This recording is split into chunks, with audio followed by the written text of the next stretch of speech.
Jazz est le seul Autobot du premier film Transformers à qui je n'ai pas encore dédié d'analyse sur ma chaîne, mais ça va changer aujourd'hui. Et croyez-moi, je ne vais pas faire les choses à moitié. Pas de demi-mesure ici. Cette vidéo aura plus que 2 parties. Bref, installez-vous confortablement, lâchez votre plus beau pouce bleu, abonnez-vous si ce n'est pas encore fait, et entrons ensemble dans le vif du sujet. Parlons de Jazz dans le premier film Transformers. This looks like a cool place to kick it.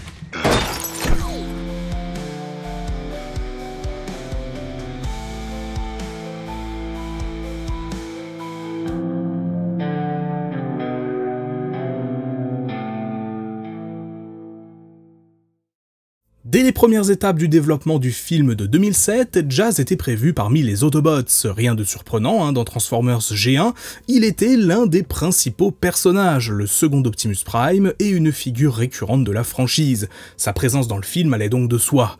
Mais une question se posait forcément, allait-il encore une fois se transformer en Porsche? Dans la G1, Jazz était une Porsche 935, une voiture de course qui a fait rêver de nombreux fans à l'époque.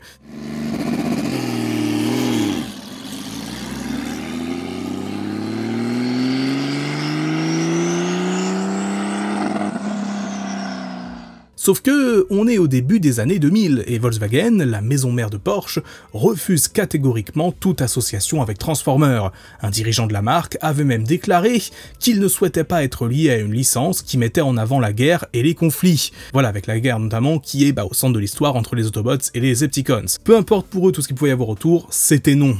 Ironique quand on pense rétrospectivement, Porsche qui ne veut pas être associé à la guerre, bon, voilà quoi. Bref, tout ça pour dire que Jazz en Porsche dans le film de 2007, c'était mort. Et d'ailleurs, je me demande s'il n'y a pas un petit tacle là-dessus au début du film, ou si c'est juste moi qui me fais des idées. Ouais, je confirme. T'auras pas de Porsche. Le choix s'est donc porté sur une Pontiac Solstice, et franchement, c'était un choix plutôt pertinent. Elle colle bien à l'esprit de Jazz tout en conservant ses grandes lignes, une voiture sportive, classe, et c'est exactement ce qui caractérise Jazz à la base. D'un point de vue adaptation, c'est sans doute l'une des meilleures options possibles. Mais une fois le mode alternatif défini, restait une autre question cruciale. À quoi allait ressembler son mode robot? À quel point allait-on s'inspirer du design de la G1? Parce que dans ce premier film, il y avait différentes approches selon les Autobots. Ironhide et Ratchet ne ressemblaient plus du tout à leur version des années 80, Optimus s'en rapprochait mais avec pas mal d'évolutions, notamment au niveau de son camion.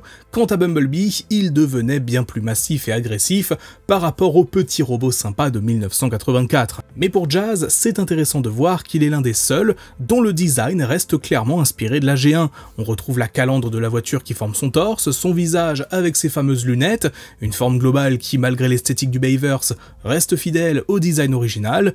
Le seul vrai reproche qu'on peut lui faire sur le plan artistique, c'est le manque de couleurs. Jazz dans la G1, c'était un mélange de blanc majoritairement avec du bleu, du rouge, avec cette dominante blanche qui le rendait immédiatement reconnaissable. Dans le film, il est intégralement gris. Mais bon, ça n'est pas un problème lié qu'à Jazz indirectement, c'est une critique qu'on peut faire au Bayverse en général, avec des robots parfois un peu trop monochromes. Cela dit, si on met de côté cette question de couleur, son design en lui-même est franchement réussi. Il y a plusieurs points intéressants également à noter sur l'orientation artistique de Jazz, notamment son fameux viseur, qui dans le film n'est en réalité qu'une protection. Contrairement à la G1, où ses lunettes entre guillemets faisaient partie intégrante de son visage, et bien ici, elle recouvre simplement ses yeux, qui eux sont bien des yeux classiques. D'ailleurs, si on regarde les concept art, on le voit bien, mais dans le film en lui-même, on a un bref instant où le masque se relève. Ça se passe quand le secteur 7 capture les humains et que les Autobots interviennent pour sauver Sam et Michaela. On voit Jazz à ce moment-là, qui prend les armes du secteur 7 grâce à sa main magnétique, et donc à ce moment-là, sa visière remonte, laissant apparaître ses yeux. La première fois que j'ai découvert ça, j'avoue, j'ai été un peu surpris. C'est un peu cursed, c'est un peu déroutant, mais honnêtement, pourquoi pas? D'autant plus que son design global reste fidèle à l'esprit du personnage et respecte largement le matériau de base. Donc au final, pas de problème, ça fonctionne bien. Autre point intéressant, ses armes, ça n'était pas complètement fixé dès le départ. Il y a eu plusieurs concepts, certaines versions lui donnaient des petits pistolets classiques, d'autres une sorte de lance ou d'épée, une arme qui a été reprise d'ailleurs pour son jouet, mais pas utilisée dans le film. Dans la version finale, Jazz manie une arme un peu plus stylisée, difficile à qualifier précisément, mais qui semble être une sorte de canon énergétique avec un laser à son extrémité. Petite anecdote amusante, l'une des premières armes conçues pour lui était une masse. Un peu surprenant, non? Ce genre d'arme est généralement associé à Megatron. Et en fait, c'est logique quand on sait comment ça s'est passé au niveau de la production. À l'époque, Paramount était ultra secret sur le développement du film. Les artistes ne recevaient que des morceaux de design sur lesquels ils devaient travailler. Marcello Matteri, qui bossait chez Hasbro sur les concepts d'armes, n'avait reçu qu'un bras, sans aucune indication sur le personnage auquel il appartenait. Un bras gris, pour lui, c'était forcément celui de Megatron. Il a donc imaginé une arme en conséquence, d'où cette fameuse masse qui, bien sûr, n'a jamais été retenue dans le film final. Mais c'est intéressant car ça illustre bien le processus créatif un peu chaotique du premier film Transformers, une méthode qui a radicalement changé par la suite. Plonger dans ces vieux concepts et ces idées abandonnées, c'est toujours fascinant. Contrairement à d'autres personnages, Jazz n'est pas passé par une tonne d'itérations avant de trouver son design définitif. Très vite, les concept artistes et les producteurs sont tombés d'accord, ce look fonctionnait parfaitement. Et ils avaient totalement raison. C'est d'ailleurs pour ça que quand on remonte dans les premiers concepts du film, on ne trouve pas de design complètement farfelu, comme ça a pu être le cas pour Bumblebee, Optimus ou Ratchet. Jazz a trouvé son style très tôt, et il n'a quasiment pas bougé. Malheureusement, le rôle de Jazz dans le film est extrêmement limité. C'est même peut-être l'Autobot dont on se souvient le moins. Si vous demandez à n'importe quel fan ce qu'il a fait dans le premier Transformer, tout le monde vous parlera de sa mort face à Megatron, et c'est à peu près tout. Pourtant, il est présenté comme le second Optimus Prime, ce qui devrait lui conférer une certaine prestance et une vraie place dans la hiérarchie Autobot. On le voit interagir quelques fois avec Optimus à quelques reprises, notamment lorsque Bumblebee est capturé. Il semble proche de son leader, mais cette relation n'est jamais vraiment développée dans le film. Pire encore, sa mort est expédiée en 2 secondes, et Optimus a un peu l'air de s'en fiche, on va pas se mentir. Ça fait un peu mal honnêtement. Peut-être que Jazz n'a tout simplement pas été pensé pour réellement s'intégrer à l'histoire. D'un point de vue narratif, son rôle, c'est juste de mourir. On pourrait le retirer du film, que ça ne changerait strictement rien au scénario. Contrairement aux autres Autobots, qui ont tous un petit moment marquant, au moins un petit détail qui les rend un minimum attachants. Optimus et Bumblebee, évidemment ils ont une grande importance. Ironhide, avec son côté de gros bourrin et ses quelques répliques rigolotes, il a au moins une personnalité mémorable. Même Ratchet, malgré son faible nombre de répliques, a droit à sa petite blague sur le niveau de phéromone de Sab Witwicky, ce qui le rend au moins identifiable, pas forcément pour les bonnes raisons. Jazz, lui, il est juste là. Il désarme le secteur 7 avec sa main magnétique, il saute sur Brawl pour détruire l'une de ses tourelles, et c'est à peu près tout. Pourtant, il est censé être le second Optimus, un guerrier compétent, avec une vraie prestance, mais le scénario ne lui laisse tout simplement aucune chance de briller. Jazz est un cas donc un peu difficile à juger. D'un côté, il est devenu une sorte de blague à cause de sa mort expéditive, littéralement coupée en 2 par Megatron. D'un autre, c'est probablement l'un des Autobots les plus sous-exploités du film, avec très peu de temps d'écran et un rôle quasi inexistant. Mais en réalité, on sent qu'il y avait une volonté de bien faire. Son design reste fidèle à l'original, et on aperçoit une tentative d'en faire un personnage marquant. Sauf que le film, ne lui laisse tout simplement pas le temps de tout ça, et c'est là que réside le vrai problème. Transformers, le premier film, n'était peut-être tout simplement pas structuré pour lui permettre d'exister pleinement. Avec un film un peu plus long, qui accorderait davantage de place aux Transformers en eux-mêmes, Jazz aurait pu jouer un rôle bien plus intéressant. Par exemple, on sait que dans la licence, c'est un personnage fasciné par la culture humaine, la musique, les arts, et il aurait été tout à fait crédible dans un rôle plus proche des humains, un peu comme Bumblebee. On aurait pu l'imaginer tisser un lien avec l'un des protagonistes humains, ce qui aurait enrichi sa présence à l'écran. Mais là, on parle carrément d'un autre scénario, d'un autre film, et c'est bien ça que je regrette. Non seulement il n'a pas eu le temps de briller dans le premier long métrage, mais en plus, il meurt à la fin et disparaît donc définitivement de la saga. Contrairement à d'autres personnages qui ont eu droit à des retours, Jazz n'a jamais été ressuscité, et d'un point de vue cohérence et tout, pourquoi pas, ça se tient. Et son histoire donc sur grand écran, elle s'est arrêtée net à la fin du premier film. Cela dit, son parcours au sens large ne s'arrête pas totalement là. Il y a encore pas mal de choses à dire sur lui, notamment à travers l'univers étendu et même certaines timelines alternatives. Bien des années avant la guerre civile sur Cybertron, Jazz faisait partie de la force de sécurité de la planète sous les ordres de Prowl. Alors qu'Optimus est en train de réfléchir à l'âge, à la datation d'artefacts découverts lors de fouilles près d'un temple, Jazz a plaisanté sur le fait qu'ils étaient peut-être aussi vieux que Ratchet, ce qui lui a valu une menace et une tape sur la tête. Il accompagna plus tard Prowl lorsque ce dernier enquêtait sur une attaque au temple de Simfur. Lorsque Prowl émit l'hypothèse que c'est des aliens qui tentaient de pénétrer dans le temple plutôt que de le détruire. Jazz suggérait qu'il devait être à la recherche du Allspark, ce qui se vérifia par la suite. Plus tard, lorsque Prime évoqua le comportement douteux de Megatron, qui avait basiquement fait se soulever tous les militaires face à l'envahissement de la planète, mais qui en même temps commençait à diviser la société, bah voilà, à ce moment-là, Optimus souhaitait peut-être un peu plus d'unité au sein de la population, mais Jazz lui fait remarquer qu'il n'avait aucune chance de le faire changer d'avis. Sachant que des sentinelles comme Prowl et Jazz avaient accès au quartier personnel de Megatron, Prime leur demanda une faveur. Jazz accompagnait donc Optimus et Prowl jusqu'au quartier de Megatron, où il découvrit que la relique précédemment exhumée semblait avoir été restaurée par Megatron lui-même. Plus tard, Jazz fit partie d'une équipe envoyée pour arrêter Optimus justement pour trahison. Cependant, en route vers Trypticon, le groupe fut pris en embuscade par des membres de la force de défense envoyés pour les éliminer. Optimus dirigea une contre-attaque réussie et ordonna au groupe de se rassembler.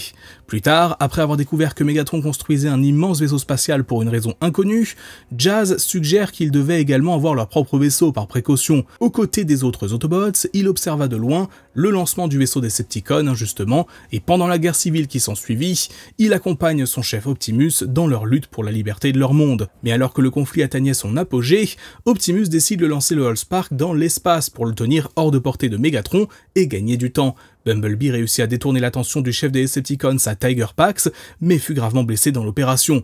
Jazz faisait partie de l'équipe qui le découvrit dans les décombres après le départ des Decepticons. Alors que les Autobots se préparaient également à quitter Cybertron pour poursuivre Megatron et le Allspark, Optimus Prime exprima son inquiétude quant à la capacité des civils et des Autobots restants à tenir bon en leur absence. Et Jazz lui assura que leur troupe restait discrète, mais que si les Decepticons faisaient quoi que ce soit, ils auraient une mauvaise surprise. Plus tard, on a une autre histoire sur Jazz qui prend place sur Terre, s'inscrivant a priori dans la timeline vraiment des films, mais qui, disons, peut difficilement être cohérente, à moins de considérer que Jazz a vécu une aventure solo en plein milieu du film de 2007.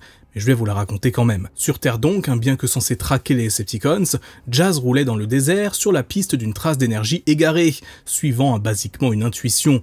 La source de la trace s'avéra être le Decepticon Space Case, tentant de forcer un employé de station-service à lui donner tout son énergon. Face à la confusion de l'humain, qui comprenait pas vraiment ce que c'était finalement que de l'énergon, Space Case entra dans une rage folle, accusant l'homme de se moquer de lui. Jazz choisit ce moment pour intervenir, soulignant que Space Case se ridiculisait en essayant de braquer une station-service. Une brève altercation s'ensuivit, Space Case convaincu que Jazz se moquait également de lui, avant qu'il ne prenne le dessus sur le plus petit Autobot et le cloue au sol avec son trident. Jazz parvint à enflammer les réservoirs d'essence souterrains, semblant détruire son agresseur et s'échappa en toute sécurité avec l'homme qui avait été menacé. Sa victoire fut cependant de courte durée, car Space Case émergea des flammes, déterminé à se venger de Jazz. Distrait par des taquineries incessantes de ce dernier, Space Case ne remarqua pas que les tirs apparemment désordonnés du canon de son ennemi avaient en réalité fragilisé la falaise derrière lui. L'éboulement qui s'ensuivit ensevelit le Decepticon, et Jazz s'excusa auprès de l'employé pour lui avoir fait exploser sa station-service. Mais l'humain au contraire le remercia de lui avoir sauvé la vie. Et finalement, voilà une histoire cool pour Jazz dans les films. Plus tard, comme vous le savez peut-être déjà si vous avez regardé certaines de mes anciennes vidéos, après sa mort à Mission City, la dépouille de Jazz a été placée dans une remorque qui fut ensuite jetée dans l'océan. Dans une timeline alternative, tirée des comics et bien des magazines officiels de l'époque, où Megatron a gagné la bataille de Mission City, dans le premier film, Jazz, revient à la vie. Oui, en raison du manque de troupes sur Terre, Ratchet utilise dans cette timeline un fragment corrompu du Allspark pour ramener Jazz à la vie. Ravi d'être de retour, il balaye l'idée aussitôt selon laquelle la mort aurait eu un impact sur lui, sinon celui de vouloir vivre chaque jour comme si c'était le dernier. Il fut donc envoyé avec Ratchet pour sécuriser un champ d'énergon. Malheureusement, il s'avérait que le fragment corrompu avait bel et bien corrompu Jazz également. Il paralysa Ratchet et tenta de tirer profit de l'apocalypse terrestre en vendant la planète, désormais riche en énergon, au plus offrant. Son enchère fut interrompue par Dreadwing, qui refusait de faire une alliance et attaqua. Ratchet se réveilla et parvint à détruire le champ d'énergon où se tenait l'enchère. Jazz s'échappe alors dans la confusion qui s'ensuit, et plus tard, se met carrément au service de Starscream en tant que mercenaire, avec pour mission d'assassiner Optimus Prime. Il fut empêché dans sa tâche lorsque le second mercenaire engagé, Colt, apparut. Réalisant que Starscream ne lui faisait même pas confiance pour éliminer son ancien camarade, il fut si offensé qu'il abattit l'autre mercenaire sur le champ. Il fut alors déstabilisé lorsqu'Optimus lui fit remarquer qu'il aurait pu laisser Colt faire le travail et l'abattre ensuite, ce qui suggérait qu'il restait encore un peu de bonté en lui. Face à l'arrivée de renforts, il s'enfuit, jurant de prouver à Optimus qu'il avait tort la prochaine fois. Ouais, donc finalement, ramener Jazz à la vie, c'était peut-être même pas une très bonne idée en fait. Malgré son rôle extrêmement limité dans le premier film de Michael Bay, Jazz reste un Transformers marquant. Rien que le fait qu'il apparaisse dans ce film lui confère une certaine importance, et c'est un phénomène intéressant. Tous les personnages du film Transformers de 2007, même ceux qui ont un temps d'écran ridicule ou qui ont été sous-exploités, sont restés gravés dans les mémoires. On pourrait presque en faire une vidéo dédiée. Prenez Bone Crusher ou Brawl. Objectivement, leur rôle dans l'histoire est insignifiant, pourtant on s'en souvient. Pourquoi ? Parce que le premier film a marqué un tournant, c'était la première adaptation live-action des Transformers, et forcément, ceux qui étaient là dès le début ont laissé une empreinte plus forte.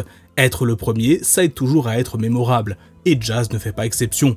Au-delà du fameux mème sur sa mort, il reste surtout l'un des 5 Autobots d'origine, et rien que ça lui assure une certaine place dans l'histoire de la franchise. Un autre aspect marquant de Jazz, ça peut paraître bête, mais c'est tout simplement le fait qu'il soit joué par un acteur afro-américain, Darius McQuarrie. What's cracking, player? Is that all you got, Megatron? You want a piece of me? You want a piece? No, I want 2 pieces. Je sais que ça peut sembler un peu basique comme remarque, mais Jazz a toujours été un personnage qui évoque une certaine représentation des personnes noires, et ce depuis 1984, où il était interprété par Scatman Crothers.